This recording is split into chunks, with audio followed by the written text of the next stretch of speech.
Pregame.com.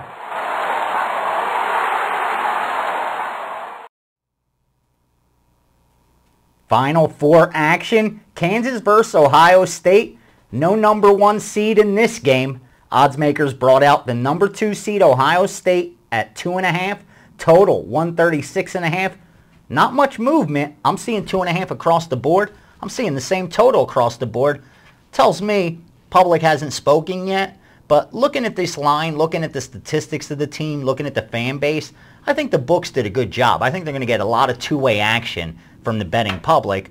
The only way this line, I think, moves is if some of the more respected bettors, betting syndicates get involved and take a position. Otherwise, I think this is where the game might go off. Yeah, very well could be. And, you know, I'm not a guy who is betting something because it's on TV. And, you know, we kind of joked before the show that, you know, we got the NBA going on. Baseball season is about to start at, well, we're taping this on, what is today, Tuesday? Yeah, tomorrow. In 12 hours from now, there'll be a baseball game being played in Japan. So there's plenty of other opportunities. Are you going to be up for that in-game wagering? Actually, no, but I have it TiVo'd. I am going to watch it once I get all my work done. But there's just so many different opportunities. A guy who bets for a living is not going to come in here and bet the side or the total for the most part in the game. Now, there's going to be props. There's going to be plenty of chances to make money off of props. So I'm not looking for a bit major, as you pointed out, a major line move in this game. That's going to give you value one way or the other. Yeah, or force your hand. I know a lot of guys that handicap the first half of the season, do really well, struggle the second half. We got some guys on the website that are really good college basketball handicappers and have not been doing well lately. Right. And a lot of that is you lose a lot of value as the season goes on. I mean, I've been handicapping baseball for the last month. I haven't done a lot of college basketball. They've played 30 games already. If you haven't learned anything by now, right, you need to do something different. So, you know, I know a lot of guys who gamble are not going to play the side of the total in this game. I may have a little bit on the total, and we'll talk about that in a minute. But there's plenty of other things that you can bet on, that you can make money on, and I'm in this to make money, not just to have something to watch. You know, I probably won't even watch the game.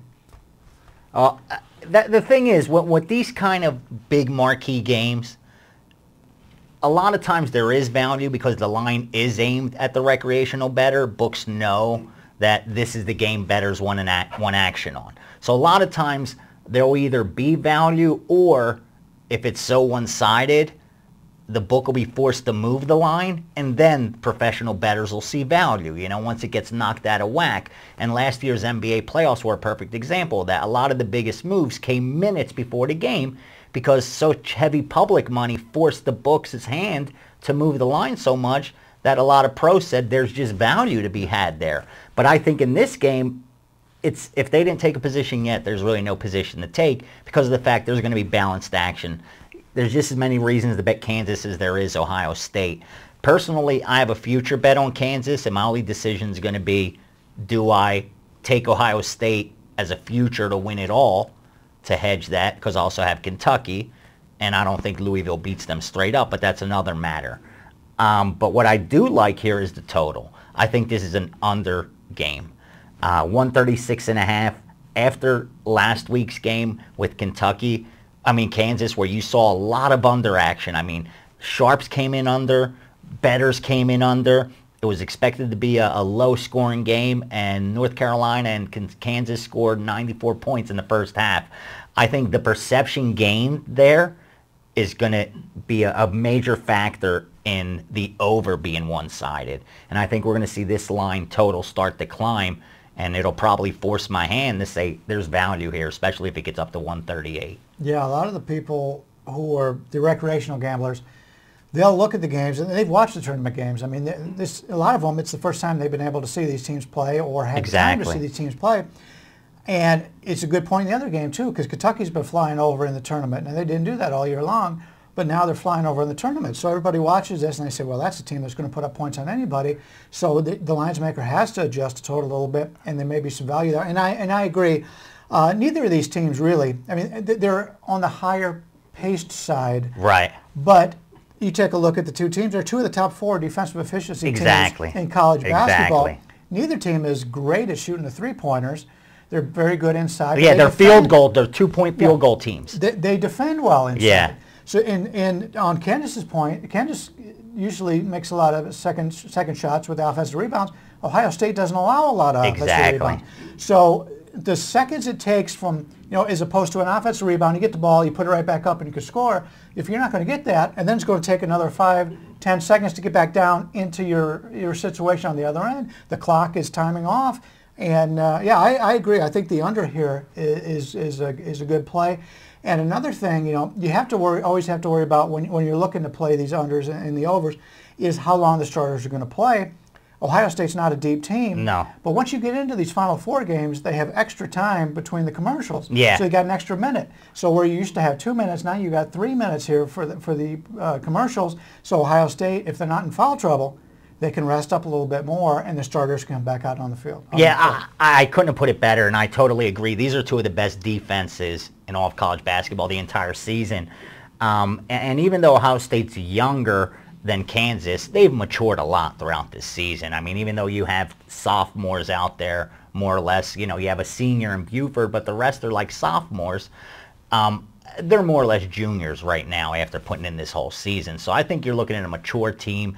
You're not going to get all that many turnovers, even though there's two very good defenses. I don't think you're going to see quick baskets. I think both teams are going to take time to run their offense.